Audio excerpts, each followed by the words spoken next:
اچھا، یہ ڈیٹا بڑی ظالم چیز ہوتا ہے، یہ آپ کو بہت سی چیزوں کو سمجھنے میں مدد دیتا ہے. یہ بادی النظر میں ہمیں یہ ضرور لگتا ہے کہ یہ دیر سے ہمارے ہاتھ آیا، لیکن ظاہر ہے ڈیٹا ہے، مذاق نہیں ہے. اس کو کمپائل کرنا، اس کو جمع کرنا آسان نہیں ہوتا. اور اگر کوئی گروہ کوئی فریکشن اس سے بر وقت فائدہ اٹھانے کے لیے پلاننگ شروع کر دے تو ان لانگ ٹرم اس کو بہت زیادہ فائدہ اس کا ہو سکتا ہے، اور پوری پاکستانی قوم کو اس کا بہت زیادہ فائدہ ہو سکتا ہے. یہ ٹھیک ہے کہ الیکشن 2024 کو اب تقریباً 1 سال گزر چکا، لیکن اب جو فیفن ہمیں بتا رہی ہے کہ جس بھی 246 کے 246 قومی اسمبلی کے حلقوں میں سے 226 حلقوں میں سے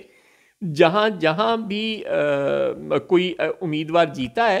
تو اس نے خواتین کے پولنگ اسٹیشن سے، یعنی کہ خواتین کے زیادہ ووٹ حاصل کیے ہیں.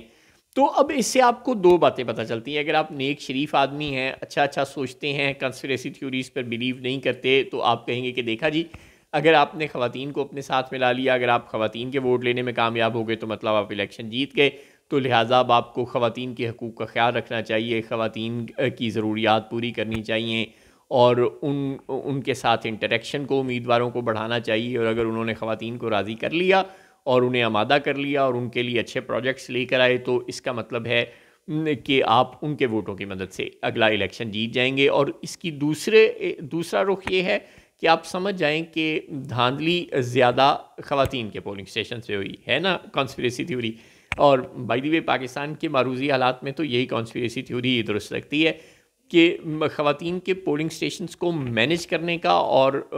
وہاں پہ ریگنگ کرنے کا زیادہ بندوبست کیا گیا تھا 2024 کے انتخابات میں. لہٰذا اب جب بھی کبھی پاکستان میں انتخابات ہوں اور آپ کوئی سیاسی جماعت یا سیاسی امیدوار کے طور پر ان انتخابات میں اتریں، تو خواتین کے پولنگ سٹیشنز پر اپنی زیادہ گہری نظر رکھیے گا. اور وہاں زیادہ گہرائی کے ساتھ دھاندلی اور بڑی صفائی کے ساتھ دھاندلی ہوتی ہے. وہاں پہ شاید میڈیا کو اور عوام الناس کو اس طرح اوپن ایکسیس نہیں ہوتی، جس کا فائدہ اٹھا کر نادیدہ ہاتھ وہاں پر زیادہ کھلا کر بےایمانی کرتے ہیں اور ان پولنگ سٹیشنز کی مدد سے اپنے امیدواروں کو جتاتے ہیں. لہٰذا اب اگر آپ شریف آدمی ہیں اور آپ اگلے الیکشن میں پارٹیسپیٹ کرنے کا سوچ رہے ہیں، تو پھر آپ خواتین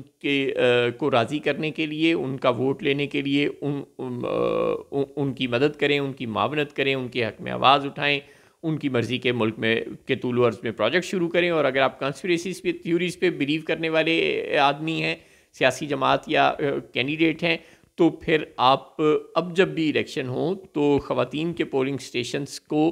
مینیج کرنے کی خواہش رکھنے والوں پر کڑی نظر رکھیں. اب فیصلہ آپ کا ہے، آپ نے